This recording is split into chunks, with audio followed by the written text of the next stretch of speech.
Maximilian Weber atau lebih dikenal dengan sebutan Max Weber dilahirkan di sebuah keluarga yang sederhana. Dilahirkan di Erfurt, Jerman pada tanggal 21 April 1864. Corak kehidupan keluarganya yang sederhana dan juga kedua orang tuanya yang memiliki ideologi yang berbeda. Ibunya yang agamis, ayahnya yang birokratis, turut andil dalam mempengaruhi pemikiran-pemikiran Weber. Pada tahun 1882, Weber menuntut ilmu di Universitas Heidelberg dengan meninggalkan kampung halamannya di Erfurt, dan ia menghabiskan waktu 1 tahun untuk menuntut ilmu di bidang hukum.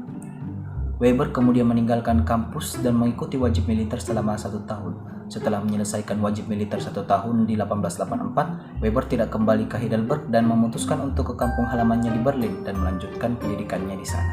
Weber akhirnya menyelesaikan studinya di Universitas Berlin hingga Weber akhirnya menyandang gelar PhD setelah 8 tahun menuntut ilmu. Di tahun yang sama, Weber menikah dengan seorang perempuan bernama Marianne Schniger, dan sejak saat itu pula Weber sering memberikan kelas-kelas di kampus alma maternya. Hingga 2 tahun setelahnya, Weber kemudian diangkat menjadi seorang guru besar di Universitas Freiburg. Namun, di balik kesuksesan akademisnya, Weber mengalami gangguan psikologis yang membuatnya mundur di beberapa masa. Itu terjadi ketika ayah Weber meninggal pada tahun 1897. Keterpurukannya ini membuatnya mendapatkan gangguan saraf dan sulit tidur. Hingga 8 tahun kemudian, ia pergi ke Amerika dan memberikan kuliah-kuliahnya di sana.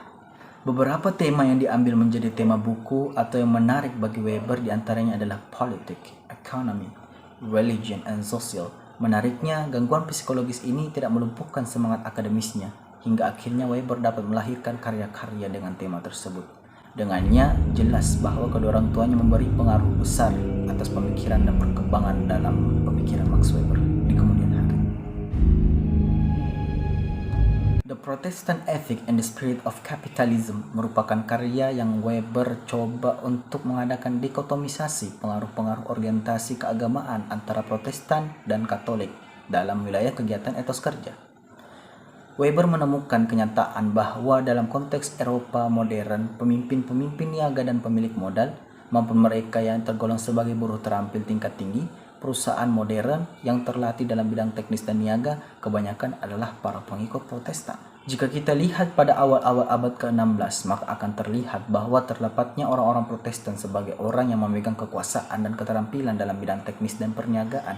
Jadi ini bukan merupakan fenomena keberagaman Protestan pada masa kontemporer saja, di mana Weber akhirnya mencetuskan statementnya, melainkan ini hanya merupakan fakta sejarah. Namun sejauh mana korelasi semangat keagamaan dengan peningkatan taraf hidup masyarakat dalam bidang etos kerja?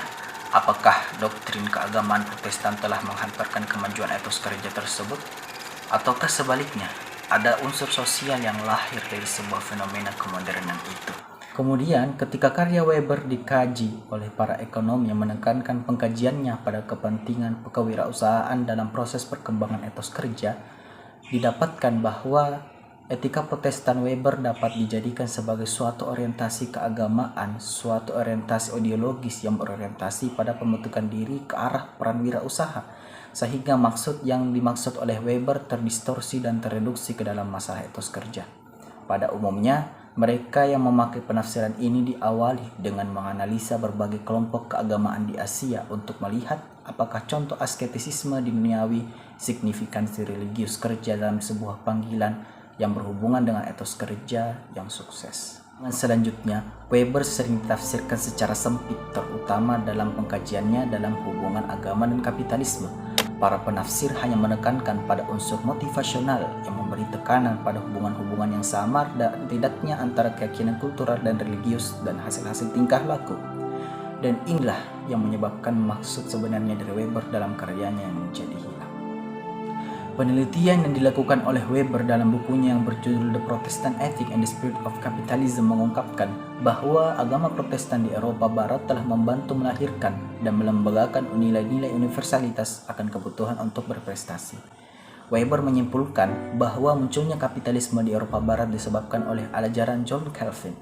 Calvin mengajarkan tentang takdir yang mana setiap manusia tidak tahu secara pasti apakah dia akan masuk neraka ataukah bebas di surga, yang mana kenyataan dan realitas itu hanya Tuhan yang mengetahui. Penyebutan etika atau dalam bahasa ekonomi membahasakannya sebagai etos.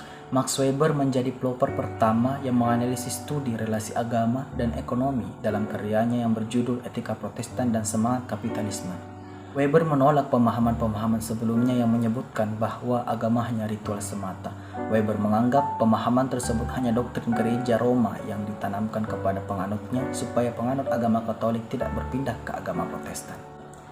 Weber pada kajiannya meneliti aliran Calvinisme. Menurut Weber, Calvinisme merupakan pengaruh utama munculnya aliran kapitalisme modern.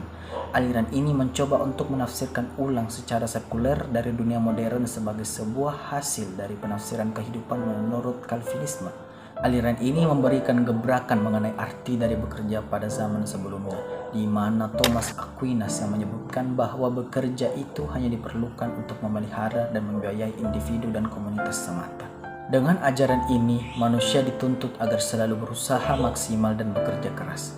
Oleh Weber, hal ini kemudian disebut dengan etika Protestan, di mana seseorang melakukan pekerjaan dengan sungguh-sungguh tanpa berharap imbalan material. Terima kasih telah menyaksikan, semoga bermanfaat. Saya Alif Fikri Nurham di hari ini, pada hari kemarin, dan di esok hari. Sehat selalu kontemplasi.